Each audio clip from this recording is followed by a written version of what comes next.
Salut tout le monde, bienvenue sur ma chaîne YouTube. Si c'est ta première fois ici, je m'appelle Amandine Abba. Alors n'hésite pas à t'abonner sur ma chaîne, ok? Et surtout, activer tes cloches de notification afin d'être notifié lorsque je poste de nouvelles vidéos. Et à tous ceux qui sont de retour, bienvenue la famille.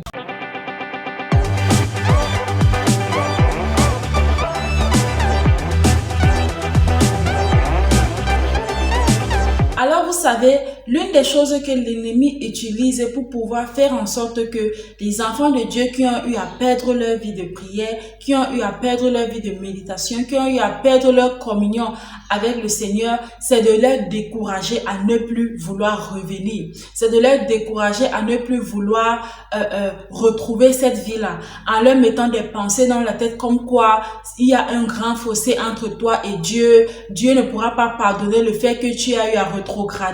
Dieu ne pourra pas te reprendre. Bon bref, Dieu est très loin de toi, etc. Bon bref, il met en nous des pensées négatives. Il met en nous des choses qui nous font croire que bon voilà, pour qu'on puisse revenir à ce niveau où on était là, c'est impossible ou alors c'est difficile, etc.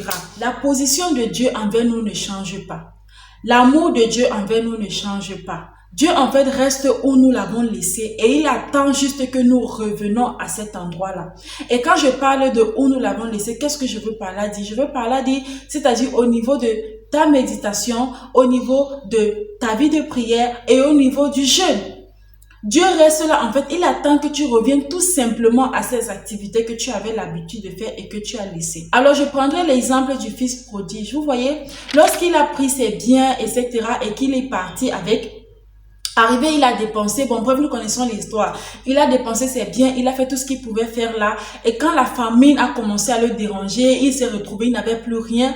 Qu'est-ce qu'il a fait? La première des choses qu'il a fait était en fait d'être conscient du fait que, eh bien, ce qu'il a fait est mauvais. D'être conscient du fait qu'il faut qu'il retourne auprès de son père. D'être conscient du fait que il va retourner, son père certainement va le reprendre, même si c'est pour lui faire être un mercenaire dans sa maison, un ouvrier, un esclave. Mais il avait quand même déjà cette foi en lui là que même si c'est comment son père, en le voyant, son père va lui reprendre certainement. Alors j'aimerais te dire à toi qui m'écoutes aujourd'hui que si c'est que tu te retrouves dans cette situation, si c'est que tu te retrouves à ce niveau où tu n'as plus cette intimité, cette communion avec le Seigneur, j'aimerais faire appel à ton mindset, j'aimerais faire appel à ta conscience pour te dire que déjà il faut que tu sois conscient que, eh bien, oui, tu es allé loin. Mais il faut également que tu sois conscient que Dieu en fait est là, il t'attend. Dieu en fait est en train de t'attendre et son désir c'est que tu puisses revenir à cette communion que tu as avec lui, que tu avais avec lui. Son désir en fait c'est que tu puisses revenir à cette communion que tu avais avec lui. Alors la première chose que je te dirais de faire, si tu veux retrouver ta vie de prière, si tu veux retrouver cette intimité que tu avais avec le Seigneur auparavant, c'est d'avoir un programme que tu devras respecter. Par exemple, tu peux te dire que chaque jour à telle heure, il faudrait que tu sois en train de prier et tu te bats à respecter cela. Tel jour dans la semaine, tu devrais jeûner et tu te bats à respecter cela.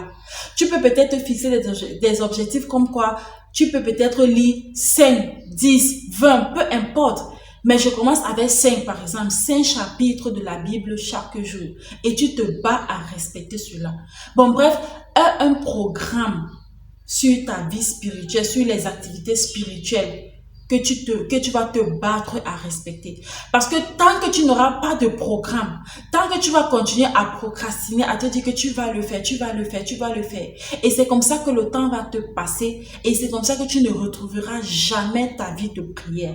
C'est comme ça que tu ne retrouveras jamais cette intimité que tu avais autrefois avec le Seigneur. Et laisse-moi te dire que chaque jour que tu vas le faire, même si tu as cette impression que bon voilà, tu n'es pas rempli, même si tu as cette impression que bon voilà, c'est comme si Dieu, tu n'as pas senti la présence de Dieu. Même si tu as cette impression que bon voilà, c'est comme si Dieu est vraiment loin. Laisse-moi te dire que chaque jour que tu respecteras ce programme, chaque jour que tu viendras chaque jour que tu respecteras ce programme que tu t'es fixé et chaque jour que tu viendras dans la présence de Dieu, le Seigneur déposera en toi quelque chose.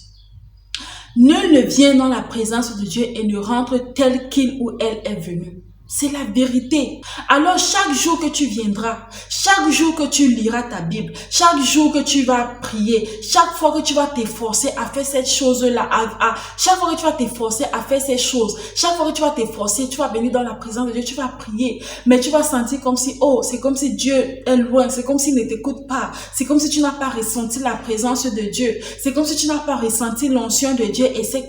Mais laisse-moi te dire que après ces moments-là, tu ne repars pas tel que tu es venu en fait. Dieu dépose, il dépose, il dépose, il dépose, il dépose. Ça prendra du temps pour toi de pouvoir ressentir ces choses que tu ressentais avant. Ça prendra du temps. Alors tu ne devrais pas te décourager parce que tu as prié pour le premier jour, ça n'a pas été ce que tu voulais. Tu as prié le deuxième jour, tu n'as pas ressenti la présence de Dieu. Tu as prié le troisième jour, c'est comme si Dieu est trop loin. Non, tu ne dois pas te décourager. Ce que Satan veut en fait, c'est quoi? C'est qu'il veut que tu te décourages. Il veut que tu arrêtes, que tu restes dans ta vie, dans ton ancienne vie, que tu restes dans ta façon de faire comme tu faisais là. C'est ce qu'il veut en fait, mais ne te décourage pas. Je prends par exemple un exemple. Vous savez, un jour j'étais très surprise à mon lieu de service de voir que vous voyez, il y a parfois les tuyaux qui sortent souvent des maisons, les tuyaux de climatisation qui sont souvent à l'extérieur des maisons, et puis on met souvent un seau pour pouvoir recueillir les gouttelettes d'eau qui proviennent du climatiseur là. Alors, j'ai placé le seau un jour pour recueillir ces gouttelettes d'eau là, et c'était une goutte en fait qui entre dans le seau. Vous voyez, c'est une goutte, ça entre, ce sont des gouttelettes, c'est pas comme ça ne coule pas, mais ce sont des gouttelettes du genre, ce sont des gouttelettes d'eau qui entrent dans le seau. Mais à la fin de la journée, j'étais surprise de voir que le seau était rempli. Vous voyez un peu, le seau était rempli. Mais c'est pas, ça ne coule pas, ce sont des gouttelettes d'eau, mais le seau était rempli en fait. Et ce jour-là, j'ai vu ça, j'ai compris, waouh, le Saint-Esprit en fait m'a enseigné quelque chose. Et je prends cet exemple pour dire quoi? Pour dire que c'est en fait ce qui se passe lorsqu'on vient dans la présence de Dieu chaque jour. Tu viens aujourd'hui, une goutte. Tu viens demain, une goutte.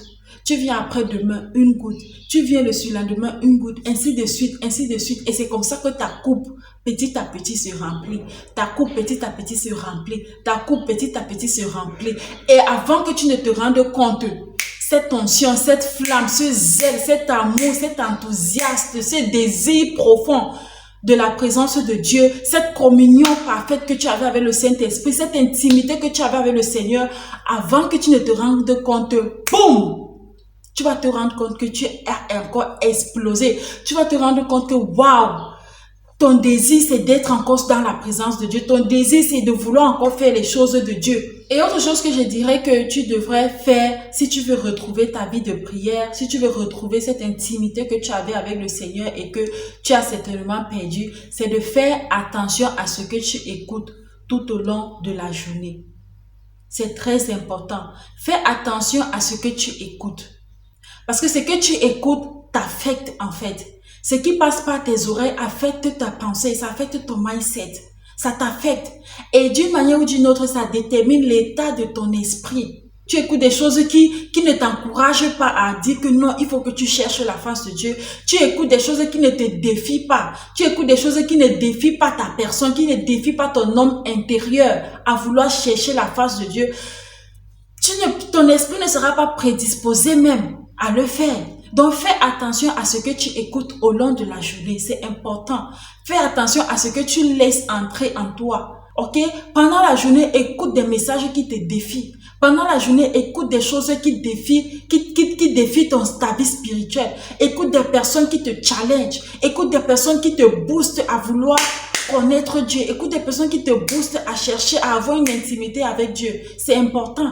N'écoute pas des choses qui vont te décourager. N'écoute pas des choses qui vont te faire ne pas avoir le zèle pour la présence de Dieu. Ok, donc c'est également important. Et ma prière pour toi en ce jour, c'est que le Seigneur t'aide. C'est que le Seigneur te donne la grâce dont tu as besoin afin de pouvoir retrouver cette vie de prière, cette intimité que tu avais avec lui, cette intimité que tu avais avec le Saint-Esprit. Que la grâce de Dieu t'aide à pouvoir retrouver cette intimité dans le nom puissant de Jésus-Christ de Nazareth. Alors nous sommes arrivés à la fin de cette vidéo et merci d'avoir regardé jusqu'à la fin. J'espère que tu as été béni par cette vidéo. Si c'est le cas, n'hésite pas de la liker, de la partager. Laisse-moi un commentaire, je serai heureuse de te lire en commentaire. Je te vois dans ma prochaine vidéo. D'ici à là, prends soin de toi et surtout, que le Seigneur te bénisse. Bye bye!